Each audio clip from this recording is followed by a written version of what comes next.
Hertell felt his swollen lip with his tongue and looked out the window at the grieving angel as they passed by. There was a cluster of people and cars and a backhoe up ahead. And as they rolled to a stop, Hertell could see that they were exhuming Mr. Frosty's funeral barge. His guilt was now redoubled, in recognition that his own actions, burying Mr. Frosty and his Travelier on his own property, in obvious violation of some county ordinance or zoning law, had precipitated this rather excessive SWAT response from the authorities, and that he, therefore, was directly responsible for the trauma visited upon Virginia and the future as they emerged into the world. The guilt lodged in his throat and lingered as the cruiser coasted to a stop.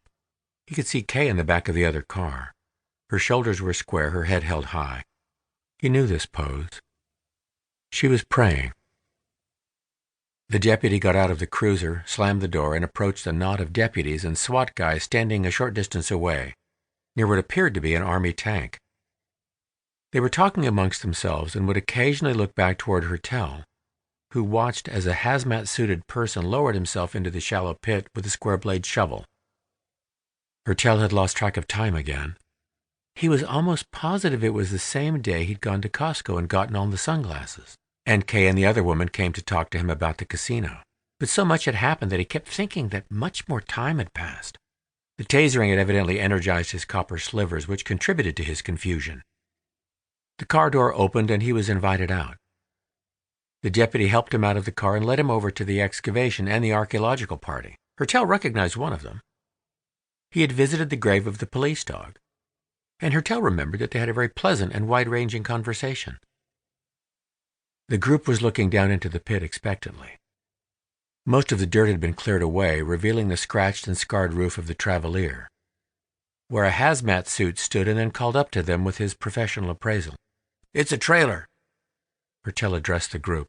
"Well, of course it's a trailer. What do you think it was? It's why you're here, isn't it?" They all turned and looked at Hertell. "It's Mr. Frosty's trailer, and his ashes are inside it, in an ice bucket along with all his other stuff. And if there's some law against burying dead people's ashes, which I don't think there would be since people are always dumping ashes out in the ocean and out of airplanes and stuff, I don't see why this would be any different. So just write me a ticket and give me a fine or whatever. You don't need to do all this." Since he was still handcuffed, he thrust his chin at the tank and then up at the helicopter that was circling overhead.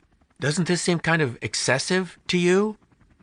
The SWAT chopper was long gone and had been replaced by an action TV news chopper that was now orbiting overhead, beaming the event into the gaping maw of the 24/7 news cycle.